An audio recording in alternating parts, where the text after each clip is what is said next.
اور یقیناً اللہ تعالیٰ کانا نہیں ہے۔ حضرت عبداللہ ابن عمر رضی اللہ تعالیٰ عنہ کہتے ہیں کہ ایک دن راستے میں میری ملاقات ابن سیاد سے ہو گئی۔ اس وقت اس کی آنکھ سوجی ہوئی تھی۔ میں نے پوچھا تیری آنکھ میں یہ ورم کب سے ہے؟ اس نے کہا مجھے معلوم نہیں۔ میں نے کہا آنکھ تیرے سر میں ہے اور تجھ ہی کو معلوم نہیں۔ اس نے کہا اگر خدا چاہے تو اس آنکھ کو تیری لاٹھی میں پیدا کر دے۔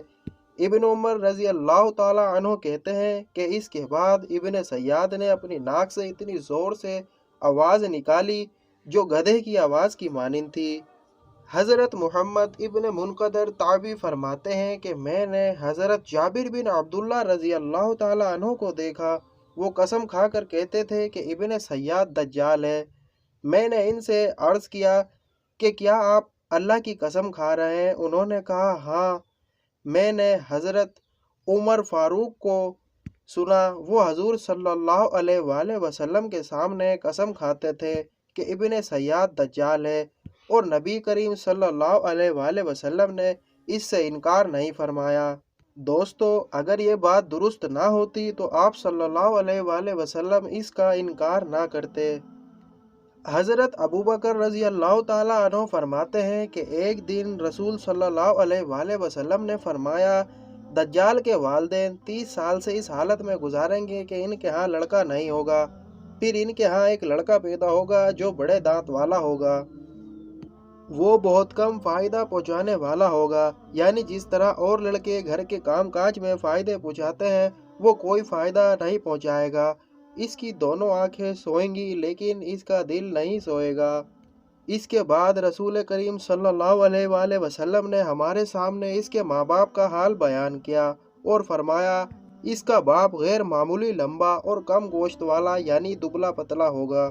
اس کی ناک مرغ کے جیسی ہوگی، یعنی اس کی ناک مرغ کی چونچ کی طرح لمبی اور پتلی ہوگی، اور اس کی ماں موٹی چوڑی اور لمبے ہاتھ والی ہوگی۔ حضرت ابوبکر رضی اللہ تعالیٰ عنہ کہتے ہیں کہ ہم نے مدینے کے یہودیوں میں ایک عجیب و غریب لڑکے کی موجودگی کے بارے میں سنا، تو میں اور زبیرہ بن العلوم اس کو دیکھنے چلے گئے۔ جب ہم اس لڑکے کے والدین کے پاس پہنچے تو کیا دیکھتے ہیں کہ وہ بالکل اسی طرح کے ہیں جیسا رسول کریم صلی اللہ علیہ وآلہ وسلم نے ہم سے ان کا حال بیان کیا تھا۔ ہم نے ان دونوں سے پوچھا کہ کیا تمہارے کوئی لڑکا ہے؟ انہوں نے بتایا ہم نے 30 سال اس حالت میں گزارے کہ ہمارے ہاں کوئی لڑکا نہیں تھا، پھر ہمارے ہاں ایک کانا لڑکا پیدا ہوا ہے جو بڑے دانتوں والا اور بہت کم فائدہ پہنچانے والا ہے۔ اس کی آنکھیں سوتی ہیں لیکن اس کا دل نہیں سوتا۔ ابوبکر رضی اللہ تعالیٰ عنہ کہتے ہیں کہ ہم دونوں ان کی یہ بات سن کر وہاں سے چل دیے، اور پھر ہماری نظر اچانک اس لڑکے یعنی ابن سیاد پر پڑی جو دھوپ میں چادر اوڑھے پڑا تھا، اور اس چادر میں گنگناہٹ کی ایک ایسی آواز آ رہی تھی جو سمجھ میں نہیں آتی تھی۔ ہم وہاں کھڑے ہو کر وہاں کوئی بات کی ہوگی یا کچھ اور کہا ہوگا۔ اس نے سر سے چادر ہٹا کر ہم سے پوچھا کہ تم نے کیا کہا ہے؟ ہم نے حیرت سے کہا کہ ہم تو سمجھے تھے کہ تو سو رہا ہے، کیا تو نے ہماری بات سن لی؟ اس نے کہا ہاں، میری آنکھیں سوتی ہیں لیکن میرا دل نہیں سوتا۔ حضرت ابو سعید خدری رضی اللہ تعالیٰ عنہ کہتے ہیں کہ ایک مرتبہ میرا اور ابن سیاد کا مکے کے ساتھ سفر ہوا، اور وہ مکہ کے سفر میں میرے ساتھ ہو گیا۔ اس نے مجھ سے اپنی اس تکلیف کا حال بیان کیا جو لوگوں نے اس کو پہنچائی تھی۔ وہ کہنے لگا کہ لوگ مجھ کو دجال کہتے ہیں۔ اے ابو سعید، کیا تم نے رسول کریم صلی اللہ علیہ وآلہ وسلم کو یہ فرماتے ہوئے نہیں سنا کہ دجال کے اولاد نہیں ہوگی جبکہ میری اولاد ہے؟ کیا حضور صلی اللہ علیہ وآلہ وسلم نے یہ نہیں فرمایا کہ دجال کافر ہوگا جبکہ میں مسلمان ہوں؟ کیا یہ آپ کا ارشاد نہیں ہے کہ دجال مدینہ اور مکہ میں داخل نہیں ہو سکے گا جبکہ میں مدینہ سے آ رہا ہوں اور مکہ جا رہا ہوں؟ ابو سعید خدری کہتے ہیں کہ ابن سیاد نے آخری بات مجھ سے یہ کہی کہ یاد رکھو، خدا کی قسم میں دجال کی پیدائش کا وقت جانتا ہوں، اور اس کا مکان جانتا ہوں وہ کہاں پیدا ہوگا، اور یہ بھی جانتا ہوں کہ وہ اس وقت کہاں ہے، اور اس کے ماں باپ کو بھی جانتا ہوں۔ ابو سعید خضری کہتے ہیں کہ میں نے ابن سیاد کی یہ بات سن کر شبہ میں پڑ گیا۔ میں نے کہا تو ہمیشہ کے لیے ہلاک ہو۔ ابو سعید خضری کہتے ہیں کہ اس وقت موجود لوگوں میں سے کسی نے ابن سیاد سے کہا کہ کیا تجھ کو یہ اچھا معلوم ہوگا کہ تو خود ہی دجال ہو؟ ابو سعید خضری کہتے ہیں کہ اس نے یہ سن کر کہا ہاں، اگر لوگوں کو گمراہ کرنے، فریب میں ڈالنے اور شعبدہ بازی کرنے کے لیے مجھے وہ تمام چیزیں دے دی جائیں جو دجال میں ہیں تو میں برا نہیں سمجھوں گا۔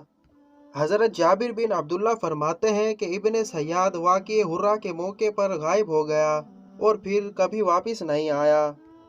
حسان بن عبد الرحمن نے اپنے والد سے روایت کی ہے، انہوں نے فرمایا کہ جب ہم نے اصفہان فتح کیا تو ہمارے لشکر یہودیہ نامی بستی کے درمیان ایک فرسخ کا فاصلہ تھا، چنانچہ ہم یہودیہ جاتے تھے اور وہاں سے راشن وغیرہ لاتے تھے۔ ایک دن میں وہاں آیا تو کیا دیکھتا ہوں کہ یہودی ناچ رہے ہیں اور ڈھول بجا رہے ہیں۔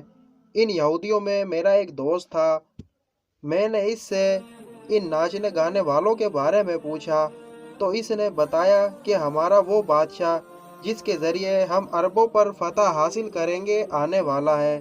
اس کی یہ بات سن کر میں نے وہ رات اسی کے پاس ایک اونچی جگہ پر گزاری، چنانچہ جب سورج طلوع ہوا تو ہمارے لشکر کی جانب سے غبار اٹھا۔ میں نے دیکھا کہ ایک آدمی ہے جس کے جسم پر ریحان کی قبہ تھی۔ دوستو، ریحان ایک خوشبودار پودے کو کہتے ہیں، اور یہودی لوگ ناچ گا رہے تھے۔ جب میں نے اس مرد کو دیکھا تو وہ ابن سیاد تھا۔ پھر وہ یہودیہ بستی میں داخل ہو گیا اور ابھی تک واپس نہیں آیا۔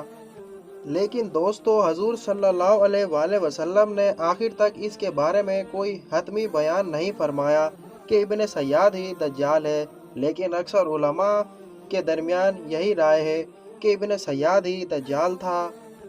دوستو، اس بارے میں آپ کی کیا رائے ہے؟ کمنٹ میں ضرور آگاہ کیجیے۔